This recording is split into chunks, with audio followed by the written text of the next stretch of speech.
नमस्कार, news 18 JKLH का digital platform देख रहे हैं आप। मैं हूं आपके साथ प्रिया शर्मा। आज फिर पाकिस्तान के एक नए मुद्दे के साथ हाजिर हैं।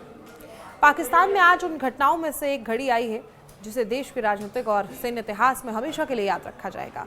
देश की सबसे शक्तिशाली खुफिया एजेंसी ISI यानी कि इंटर सर्विसेज इंटेलिजेंस के पूर्व निदेशक और लेफ्टिनेंट जनरल फैज हमीद को गद्दारी समेत कई गंभीर आरोपों में दोषी मानते हुए एक सैन्य अदालत ने 14 साल की जेल की सजा सुनाई है। और ये फैसला पाकिस्तान के सैन्य न्यायालय यानी कि फील्ड जनरल कोर्ट मैटियल के 15 महीने की सुनवाई के बाद 11 दिसंबर 2025 को दिया है। फैज हमीद की ये सजा पाकिस्तान के लिए मात्र एक नवीन दंडात्मक कदम नहीं है, बल्कि एक पहली बार है जब किसी पूर्व ISI चीफ को गद्दारी और अन्य गंभीर प्रावधानों में दोषी ठहराया गया है। ISPR यानी कि इंटर सर्विसेज पब्लिक रिलेशंस के बयान के अनुसार उन्हें 4 मुख्य आरोपों के तहत दोषी पाकर सजा दी गई है। सबसे पहला, राजनीतिक गतिविधियों में शामिल होना, ऑफिशियल सीक्रेट्स एक्ट्स का उल्लंघन करना, सरकारी संसाधनों अधिकारों का दुरुपयोग करना, व्यक्तियों को गलत तरीके से नुकसान पहुंचाना। ये मामला तब शुरू हुआ जब 12 अगस्त 2024 को फैज हमीद के खिलाफ कोर्ट मार्शल की प्रक्रिया शुरू की गई थी। सैन्य अदालत का कहना है कि यह प्रक्रिया पाकिस्तान आर्मी एक्ट के तहत पूरी कानूनी प्रक्रिया का पालन करते हुए की गई है और आरोपों को साबित करने के लिए पर्याप्त सबूत प्रस्तुत किए गए हैं।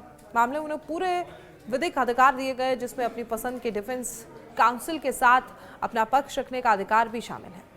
फैज हमीद पाकिस्तान के सैन्य और खुफिया दुनिया में एक प्रभावशाली शख्सियत रहे हैं। उन्होंने 2019 से 2021 तक ISI के प्रमुख के रूप में कार्य किया और उनकी पहचान पूर्व प्रधानमंत्री इमरान खान के करीबी सहयोगी के रूप में की जाती थी। इमरान खान के सत्ता से बाहर जाने के बाद पाकिस्तान की सत्ता संरचना में बड़े बदलाव आए और कई मामलों में इस्लामाबाद के राजनीतिक और सैन्य समीकरण बदलते दिखे। फैज हमीद की गिरफ्तारी और सजा इसी व्यापक संदर्भ का हिस्सा मानी जा रही है, जिसमें देश की राजनीतिक उथल पुथल और सेना के भीतर शक्ति संरचना का भी महत्व है। आलोचक और विश्लेषक इसे पाकिस्तानी सत्ता की अंदरूनी लड़ाई के रूप में भी देखते हैं। ISPR का कहना है कि सजा का मकसद ये संदेश देना है कि कोई भी अधिकारी, चाहे वो कितना भी उच्च रैंक का क्यों ना हो, देश की राजनीति में हस्तक्षेप नहीं कर सकता और राष्ट्रीय सुरक्षा से जुड़े संवेदनशील मामलों में गड़बड़ी बर्दाश्त नहीं की जाएगी। इस फैसले को सेना के शीर्ष नेतृत्व द्वारा सेवा और राजनीतिक को पूरी तरह से अलग रखने की नीति के हिस्से के रूप में देखा जा रहा है। फैज हमीद पर आरोप है कि उन्होंने राजनीतिक दलों कुछ समूहों के साथ गुप्त रूप से सहयोग करके सैन्य और राजनीतिक स्थिरता को नुकसान पहुंचाया है। हालांकि सजा सुनाते हुए सैन्य अदालत ने स्पष्ट किया है कि फैसले के खिलाफ उन्हें उच्च न्यायालय में अपील का अधिकार है, लेकिन ये कदम पाकिस्तान के अंदर और बाहर दोनों जगह से व्यापक रूप से देखा जा रहा है। ये मामला इसलिए भी महत्वपूर्ण है क्योंकि पाकिस्तान में सेना और ISI का ऐतिहासिक रूप से राजनीति और सत्ता में बड़ा प्रभाव रहा। ISI के पूर्व चीफ का जेल भेजा जाना न सिर्फ पाकिस्तान की सैन्य प्रतिष्ठा के लिए अनोखा है, बल्कि संकेत देता है कि देश के भीतर किसी भी शक्ति केंद्र के खिलाफ कानूनी जवाबदेही संभव है।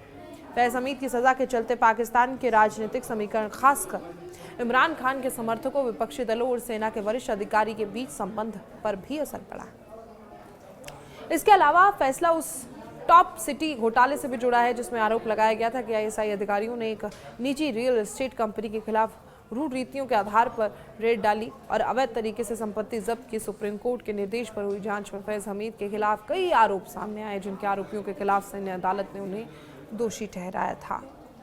पाकिस्तान के राजनीतिक विशेषज्ञों का कहना है कि इस फैसले से सेना के भीतर व्यक्तिगत राजनीतिक महत्वाकांक्षाओं और संस्थागत अनुशासन के बीच संघर्ष उजागर हुआ है। फैज हमीद की भूमिका न सिर्फ सैन्य नेतृत्व के भीतर विवादों से भरी रही, बल्कि पिछले सालों में उन्हें सेना के राजनीतिक प्रभाव को बढ़ाने के लिए अपने कद का इस्तेमाल किया, जिसके बाद में सेना के शीर्ष नेतृत्व ने अनुशासनात्मक कार्रवाई का मुद्दा बना।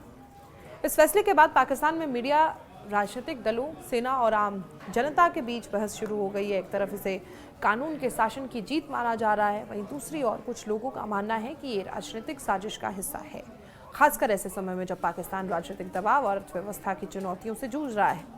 इस निर्णय को देश की सियासी और सैन्य व्यवस्था की दिशा में एक निर्णायक पल भी कहा जा सकता है।